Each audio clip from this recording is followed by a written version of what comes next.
Hello and welcome back to JEE nerds. तो आज मैं तुम्हारे लेकर आ गया हूँ आईआईटी जेई 2025 के लिए कंप्लीट रोड मैप। अब तुम अभी अभी 12th में गए हो, तुमने अपनी 12th स्टार्ट करी है तो, और अगर तुम ड्रॉपर हो, ड्रॉपर्स को थोड़ा सा वेट करना पड़ेगा, तुम्हारे लिए कुछ समय बाद वीडियो आएगा। अभी जो बच्चे 12th में आए हैं जस्ट, उनके लिए बहुत बेहतरीन प्लानर होने वाला है। मैं तुम्हें बता देता हूँ क्या क्या होने वाला है इस वीडियो में। सबसे पहले अपन बात करेंगे उन चैप्टर्स के बारे में 11th की जिनका 12th में यूज आना है। तो अगर उनमें से तुमने कोई भी चैप्टर नहीं करा है तो तुम्हें मेरी एडवाइस रहेगी कि सबसे पहले तो वो निपटाओ। दूसरा, अपन उन चैप्टर्स की बात करेंगे, उन कंसेप्ट्स की बात करेंगे जो 11th से सीधा सीधा जेई मेंस के एग्जाम में पूछे जाते हैं। तो एक बार तुमने प्री रिक्विजिट चैप्टर्स कर लिए 12th के, तो फिर तुम इस पे आओगे जो इंपॉर्टेंट चैप्टर्स है। फिर मैं तुम्हें बताऊंगा कि अब 12th क्लास में ऐसा कोई भी बैकलॉग ना बने, हल्की सी भी दिक्कत ना हो, उसके लिए 12th के चैप्टर्स को कैसे अटैक करना और कैसे जीरो से लेके एडवांस के लेवल तक लेके जाना है। तो इस पे अपन पूरी पूरी बात करेंगे। इसी के साथ स्टार्ट करते हैं, आ जाओ। तो देखो, pre requisite for entering 12th। सबसे पहले अपन फिजिक्स की बात कर ले तो बेसिक मैथमेटिक्स फॉर फिजिक्स जो यूज होती है वो तुम्हें आनी चाहिए। डिफरेंशिएशन, हल्का फुल्का इंटीग्रेशन आता है तो अच्छी बात है, नहीं तो इंटीग्रेशन तुम लोग पढ़ोगे मैथमेटिक्स में। डिफरेंशिएशन वगैरह तो तुम्हें आना चाहिए, एडिशन और वेक्टर एडिशन वगैरह आना चाहिए। वेक्टर्स में तुम्हें डॉट प्रोडक्ट, क्रॉस प्रोडक्ट आना चाहिए। काइनेमैटिक्स के तुम्हें बेसिक बेसिक इक्वेशंस और लॉज लगाना आना चाहिए। लॉज ऑफ मोशन की बात कर ले तो तुम फ्री बॉडी डायग्राम बनाना जो सीखा होगा तुमने, फ्रिक्शन वगैरह की सब डेफिनेशन, वो सब तुम्हें आना चाहिए। Work power energy, conservation of total mechanical energy और तुम्हारा काइनेटिक एनर्जी थ्योरम, वो दोनों चीजें, वर्क एनर्जी थ्योरम जिसको कहते हो तुम लोग, डेल्टा के वाला, ये बहुत ज्यादा यूज होता है, मतलब बहुत ही ज्यादा यूज होता है। तो इस पे अच्छी पकड़ तुम्हारी होनी चाहिए। बाकी कंजर्वेशन ऑफ मोमेंटम यार तुम्हारा हर चैप्टर में यूज होता है। तुम कहीं चार्ज में कंजर्वेशन ऑफ मोमेंटम लगा रहे होगे, कहीं इलेक्ट्रोडायनेमिक्स में लगा रहे होगे, तो ये तुम्हें आना चाहिए, ठीक है। उसके बाद centre of mass. Centre of mass अब तुमसे सेंटर ऑफ मास के लिए नहीं पूछा जाता, तुम्हें चार्जेस के लिए सेंटर निकालना पड़ता है। तो जैसे क्या होता है, तुम्हें अभी इलेक्ट्रोस्टैटिक्स में तुम समझोगे, एक आइडिया देता हूँ, बाद में जाके तुम्हें बात समझ आएगी। तुम्हें चार्ज का एक स्प्रेडेड चार्ज दिया होता है और अगर तुम्हें उसका बहुत दूर का ही डिस्टेंस निकालना है ना, तो तुम्हें सारे स्प्रेडेड चार्ज का एक सेंटर निकालना पड़ता है जहां पे तुम अज्यूम करते हो कि वो चार्ज कंसंट्रेटेड है। वैसे ही सेम तुम्हारा होता है मासेस के लिए। तो इन सब चीजों की जानकारी तुम्हें होनी चाहिए। बात कर लेते हैं अपन केमिस्ट्री की। तो देखो, केमिस्ट्री में स्टोइचियोमेट्री या मोल कंसेप्ट, तुम इसे जो भी कहते हो, बहुत बहुत ज्यादा इंपॉर्टेंट होता है। ये तुम्हारे 12वीं के चैप्टर जो इलेक्ट्रोकेमिस्ट्री आएगा, सॉल्यूशंस आएगा, सब में दबा के स्टोइचियोमेट्री यूज हो रही होती है। बिना स्टोइचियोमेट्री के वहां जाने का कोई फायदा ही नहीं है, ठीक है। रिडॉक्स रिएक्शंस तुम्हें आना चाहिए, इक्वेशंस के बैलेंस करना, इक्वेशंस में कैसे इलेक्ट्रॉन्स जा रहे हैं, कौन इलेक्ट्रॉन्स ले रहा है, डोनर रिसीवर, तुम्हें पता होना चाहिए। केमिकल बॉन्डिंग यार देखो, इनऑर्गेनिक की ये तो इकाई है, मतलब ये तो आनी ही चाहिए तुम्हें। जनरल ऑर्गेनिक केमिस्ट्री और आइसोमेरिज्म तुम्हारा यूज होगा 12th के ऑर्गेनिक के चैप्टर्स में। आधी कुछ 12th ऑर्गेनिक से भरी हुई है, पहले 6-7 चैप्टर्स ही ऑर्गेनिक के पढ़ाए जाते हैं, तो उसमें जीओसी और आइसोमेरिज्म का अच्छा खासा यूज होता है। तो इसको ढंग से कर लेना, ठीक है। मैथमेटिक्स की बात कर लेते हैं। इनइक्वालिटीज तुम्हारा बहुत ज्यादा यूज आएंगी। रिलेशंस एंड फंक्शंस, 12वीं का तो मैथ्स का पहला चैप्टर एनसीईआरटी का सेट्स, रिलेशंस और फंक्शंस ही है, तो इसकी जानकारी हो तो बहुत बढ़िया।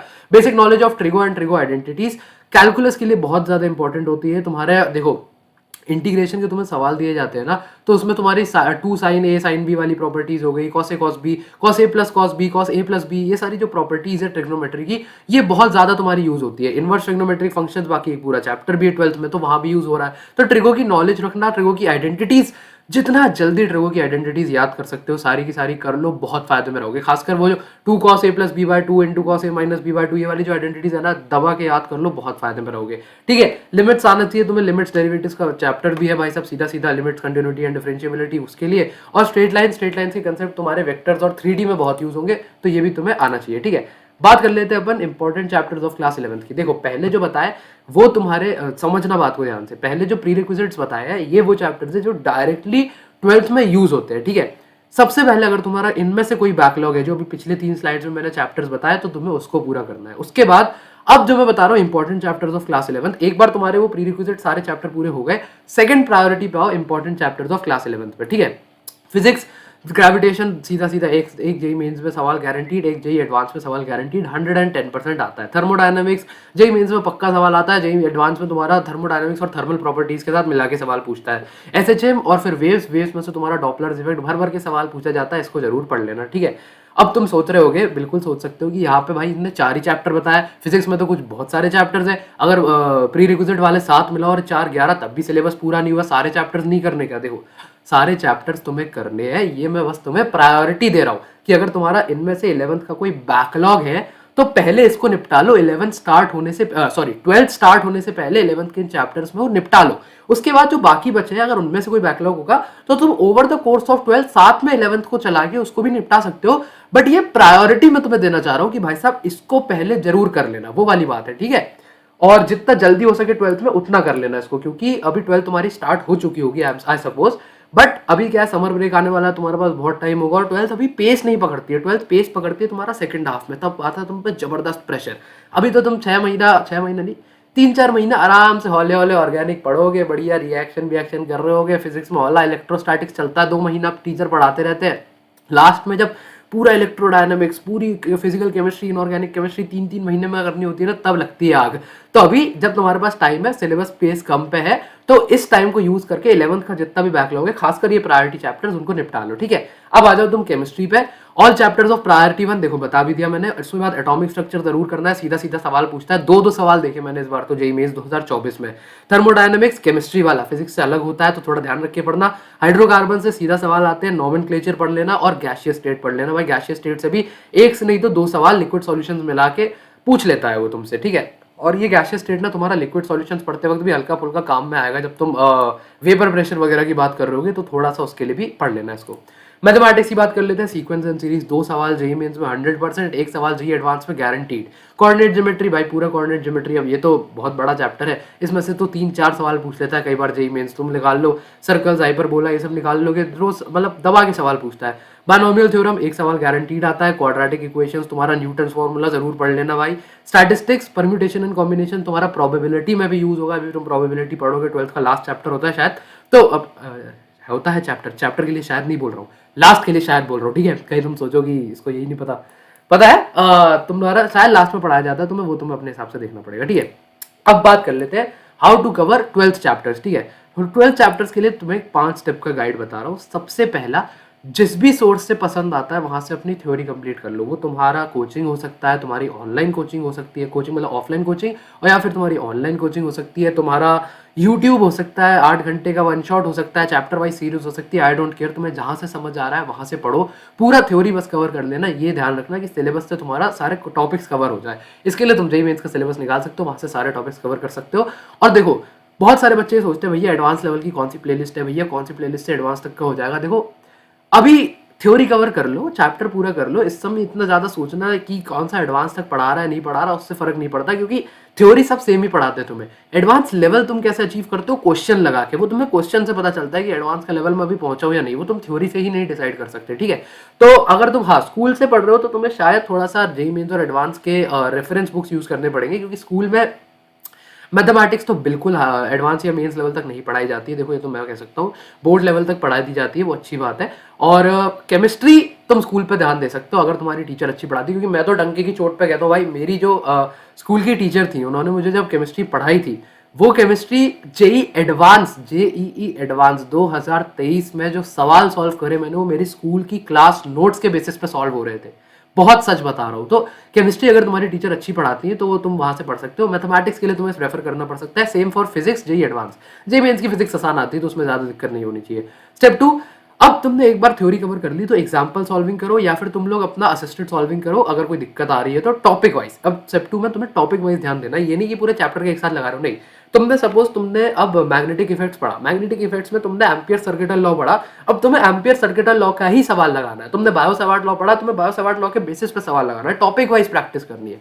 फिर तुम आओगे स्टेप 3 पे, चैप्टर प्रैक्टिस प्रॉब्लम्स मिलते हैं, सीपीपीस कहते हैं उनको, या कंप्लीट चैप्टर एक्सरसाइज जो भी, वो अब तुम्हें चैप्टर वाइज लगानी है। अब तुम एम्पियर सर्किटल लॉ या बायो सवार्ट लॉ नहीं, अब तुम लगाओगे complete magnetic effects of electric current की एक डीपीपी या सीपीपी जो भी तुम्हारे कहते हैं। इसके बाद जब ये चैप्टर वाइज हो जाएगा तो स्टेप 4 पे जाओ।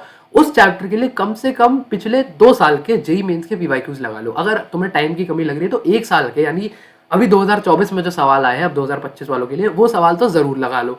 स्टेप 5 फिर जेईई एडवांस पे जाओ। अब जेईई एडवांस अभी 2024 का तो हुआ नहीं है, बट 2023 के सवाल तुम लगा सकते हो, जेईई एडवांस के 2022 के लगा सकते हो। तो 1-2 साल के जेईई एडवांस के पीवाईक्यूज लगा लो और डरना नहीं। देखो, जेईई एडवांस के पीवाईक्यूज पहली बार में किसी से सॉल्व नहीं होते, टीचर से भी जेईई एडवांस के पहली बार में सवाल सॉल्व नहीं होते। तो तुम्हें क्या करना है, सॉल्यूशन देख के पढ़ो, बार बार समझने की कोशिश करो, अपने टीचर से पूछो, उनसे नहीं हो रहा तो उनको डिसरिस्पेक्ट मत करो, उनके साथ डिस्कस करो, समझने की कोशिश करो, ठीक है।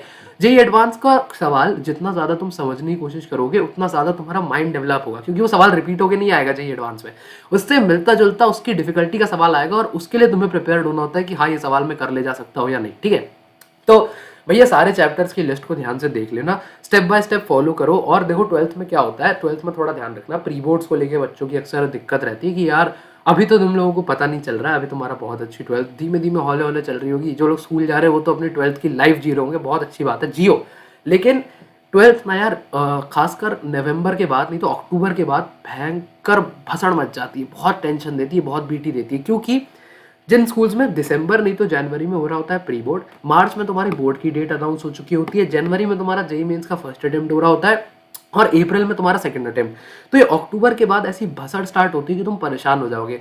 वो परेशान उस समय तुम ना होना, इसलिए जेईई मेंस और एडवांस की तैयारी ना कोशिश करो तुम टाइम टू टाइम करते रहो। उसका क्या उपाय है, पहला, जो तुम्हें कोचिंग में टेस्ट वगैरह मिलते हैं, टेस्ट वगैरह रेगुलरली दो, नंबरों पर मत जाओ, कोई फर्क नहीं पड़ता, नंबर तुम्हारे 300 में से -4 आ रहा है, कोई बात नहीं, I don't give a dam, लेकिन तुमने क्या 300 में से कम 200 नंबर का अटेम्प्ट किया, उतना मैटर करता है। और -4 आ रहे हैं, कोई बात नहीं, देखो कि तुमने 204 नंबर कहाँ कटवा लिए भाई, तो पता करो उसको, उस पर काम करो, खुद पे काम करते चलो, एंड मोमेंट के लिए बैठे मत रहना, ठीक है। मैं समझ रहा हूँ तुम लोग अपनी 12वीं की लाइफ एंजॉय कर रहे होगे, बहुत बढ़िया, बहुत मजा आता है। मेरी 12वीं के दिन अभी तक के मेरी लाइफ के सबसे बेहतरीन दिनों के मतलब दिनों में से एक है, कॉलेज फर्स्ट ईयर के बाद ऑफ कोर्स, तो बहुत मजा आता है, जरूर मजे करो, लेकिन साथ में यार पढ़ाई करते रहो, कोशिश करो कि तुम्हारा वीक डेज में आफ्टर क्लासेस कम से कम 4-5 घंटे प्रैक्टिस सेशन, प्रैक्टिस करते रहना, थ्योरी करते मत रह जाओ, अगर प्रैक्टिस करोगे तभी तुम्हारा जेईई मेंस निकल रहा होगा और जेईई एडवांस निकल रहा होगा, थ्योरी पढ़ के किसी ने कभी जेईई मेंस क्रैक नहीं किया। प्रैक्टिस करते रहो, कोशिश करो वीकडेज पे तुम लोगों की क्लास खत्म होने के बाद 4 से 5 घंटे प्रैक्टिस के निकल रहे हैं, वीकेंड्स पे उस टाइम को बढ़ाओ, कोशिश करो 10 से 12 घंटे तुम रेगुलरली प्रैक्टिस करते जा रहे हो। इन सब चीज़ों को फॉलो करोगे, बढ़िया जेईई मेंस 2025 के AIR 100s देख रहा हूँ मैं यहाँ पे, AIR 1 भी क्यों नहीं, ठीक है। तो इसी बात के अपन वीडियो को एंड करते हैं। कोई भी तुमको डाउट्स हो, कुछ भी पूछना हो, कुछ भी दिक्कत वगैरह हो तो भाई साहब कमेंट कर दिया करो, हम लोग कमेंट्स रेगुलरली पढ़ के उनको रिप्लाई करने की भी कोशिश करते हैं। बाकी पढ़ाई करते रहो, all the very best, good bye.